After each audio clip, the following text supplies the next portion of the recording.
sensação de ter poder sobre as coisas ou sobre as pessoas mesmo é muito atraente para algumas pessoas. E se eu te falar que isso é possível com esse livro que é considerado por muitos a Bíblia dos Psicopatas ou a Bíblia da Manipulação. Esse livro tem técnicas e leis milenares e medievais que ensinam técnicas de manipulação para que consiga ter controle sobre as outras pessoas de um jeito direto ou indireto. Eu vou te ensinar um pouco sobre as técnicas de manipulação do livro As 48 Leis do Poder. Vem comigo acompanhar um resumo desse livro, e para que o vídeo não fique muito longo e extenso, eu decidi gravar ele por leis, ou seja, eu falarei de uma, talvez duas leis durante o vídeo, para que o vídeo não fique muito longo e eu consiga detalhar e te explicar cada lei, como que ela funciona, te dar exemplos de um jeito que o livro traz, medieval, e de um exemplo mais moderno, onde você pode usar na prática. Para fazer o mal? Não, jamais ensinarei isso aqui nesse canal.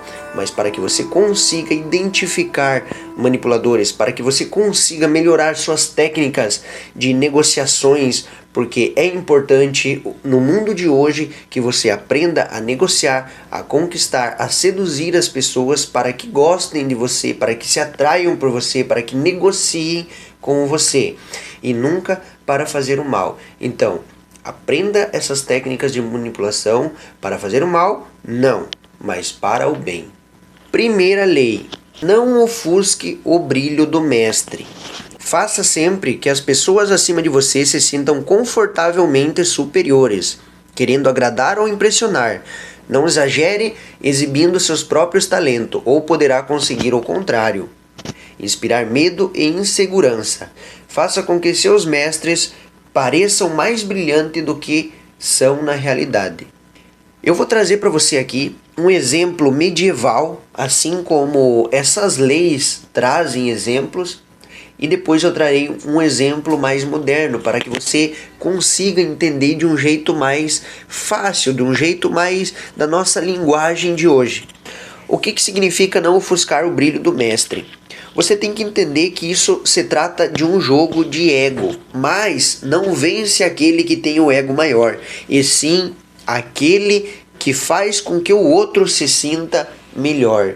Não ofuscar o brilho do mestre significa que você precisa fazer com que o seu mestre, ou os seus superiores, ou as pessoas que estão num nível acima de você, socialmente falando, digamos assim, um nível social, um patamar social maior que você ou melhor, elas se sintam melhores ou mais importantes que você. Ganha aquele que consegue fazer o outro se sentir melhor. Se você já assistiu Game of Thrones, isso vai ficar fácil de você entender e vai tirar isso de letra. Se você não assistiu, presta bem atenção no que eu vou te dizer. De um lado tem um rei. Normalmente, o rei de uma região, de um grande local, na hierarquia medieval ali, quem tem mais poder, obviamente, é o rei que manda nas pessoas, que tem poder de fazer o que ele quiser, de sair com quem ele quiser, de voltar a hora que ele quiser, é o rei quem tem mais poder. Agora, na hierarquia, quem está mais próximo do poder a não ser o rei? Logicamente seria o conselheiro do rei, uma pessoa que está ali como um braço direito do rei. Depois, de outro lado, a gente tem os meros, até descer a escada da hierarquia até chegar nos meros cidadãos comuns. Quem está mais próximo do poder ali depois do rei é o conselheiro do rei ou um braço direito do rei. É ele que tem mais conforto, mais dinheiro, mais recurso. Obviamente é ele que tem mais poder nessa posição. Se você assistiu Game of Thrones, você sabe que o conselheiro do rei, mesmo tendo grande poder de decisão, ele sempre cuida como ele fala com o rei, de que forma ele fala com o rei, quais as opiniões que ele solicita do rei, e todas as coisas que ele vai fazer, ele leva para que o rei possa ajudar a resolver. Por quê? Porque é importante que o rei se sinta importante.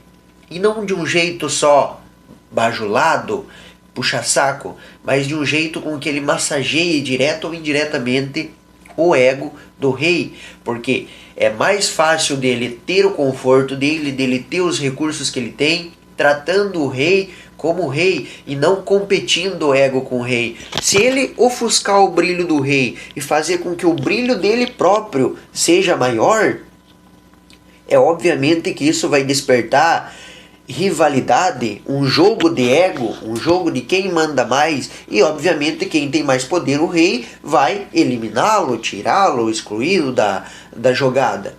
Então é importante que ele não ofusque o brilho do mestre. Tem que saber os momentos para que isso aconteça, e eu já vou te explicar. Agora vamos trazer isso de um jeito mais moderno, onde a gente tem uma corporação, uma hierarquia dentro de uma corporação, de uma empresa. A gente tem ali o dono, né, o CEO da empresa, digamos assim, e a gente tem um braço direito, um encarregado, vamos chamar esse de gerente. Quem está mais próximo do poder ali é o gerente, porque obviamente é o que vai ganhar mais, o que vai ter mais recurso, a pessoa que vai ter mais poder de decisão dentro da empresa depois do CEO será o gerente, obviamente, e depois os demais colaboradores. Então, o que esse cara vai fazer? Ele vai coordenar, gerenciar, mandar em tudo, mas ele não pode ofuscar o brilho do seu mestre, senão vai virar um jogo de ego, uma disputa de ego, e obviamente ele vai perder, porque simplesmente o CEO que tem mais poder, logicamente vai demiti-lo, eliminá-lo, não vai gostar dessas atitudes, vai despertar uma rivalidade, vai despertar uma disputa, e não é isso que ele quer dentro da empresa dele. Então é importante que esse gerente saiba o momento de brilhar. Vai ter momentos que ele vai precisar brilhar mais, só que ele tem que identificar isso, porque é nesses momentos chaves que ele vai elevar o nível dele para mais, que vai aproximar mais, vai levar ele para mais próximo ainda do poder do CEO, ou vai afastar. Então ele tem que cuidar esses momentos chaves onde ele vai precisar brilhar. Mas o principal é não ofuscar o brilho do seu mestre. E se você for um colaborador comum que não tem ainda uma posição hierárquica importante, você também pode usar isso. Você vai precisar se aproximar mais do poder, se aproximar mais do gerente, entendeu? Que é o que tem mais poder ali perto de você. Então é dele que você não pode ofuscar o brilho, é ele que você tem que agradar, é ele que você tem que massagear o ego, só que de um jeito indireto, não vire um bajulador. Isso vai despertar invejas nos outros colaboradores, e é isso que o livro traz. Ele dá esse tipo de exemplo. Você vai despertar uma inveja, uma rivalidade, uma disputa com os demais colaboradores pela tua bajulação. Agora, se você fazer isso de um jeito indireto, de um jeito cauteloso, com cuidado, nos momentos chaves, isso vai te aproximar ainda mais do poder. Para quem não sabe, eu sou empreendedor, eu tenho uma empresa. Eu tenho um estabelecimento, segmento de bares e restaurantes. E vai bastante pessoas lá no meu negócio, no meu estabelecimento. E algumas pessoas me tratam de um jeito diferente. Só que eu consigo, graças a esse livro, a técnicas que esse livro traz, eu consigo identificar se essas pessoas me tratam. Elas me tratam com essas técnicas de manipulação com ingenuidade, com pura, sendo ingênuo, de um jeito ingênuo, genuíno, simplesmente por gostar de mim, da minha presença, ou elas me tratam com essa bajulação para conseguir algo em troca. Eu consigo identificar isso. E é importante que você estude esse livro, porque você vai conseguir identificar isso. Eu vou trazer mais vídeos sobre esse livro aqui nesse canal. É importante que você me acompanhe, é importante que você se inscreva para acompanhar. É importante que você curta esse vídeo, para que o algoritmo entenda que você está gostando desse tipo de conteúdo. Enfim, eu consigo identificar se essas pessoas querem uma segunda intenção, elas querem algo por trás disso, ou se elas me tratam assim tentando me engrandecer ou simplesmente pelo fato de me respeitarem, gostarem da minha presença. E você também pode identificar isso. É importante que você aprenda a identificar isso nas pessoas.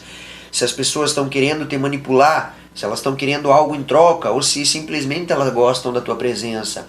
E isso não é só para um meio corporativo ou para um tempo medieval. Isso é para você identificar no teu dia a dia as pessoas que talvez estejam num status social maior que o seu, ou mesmo inferior. Elas podem usar essas técnicas e às vezes elas não vão ter a inteligência, o conhecimento de saber que isso está nos livros, mas elas sabem que essas técnicas funcionam. Essas técnicas são validadas. Então é importante que você estude esse conteúdo, consuma esse conteúdo para você identificar possíveis manipuladores. Se você gostou do vídeo, se você ficou até aqui, é óbvio que você gostou, então curta o vídeo, comente o que você achou, que é importante. Obrigado e até o próximo.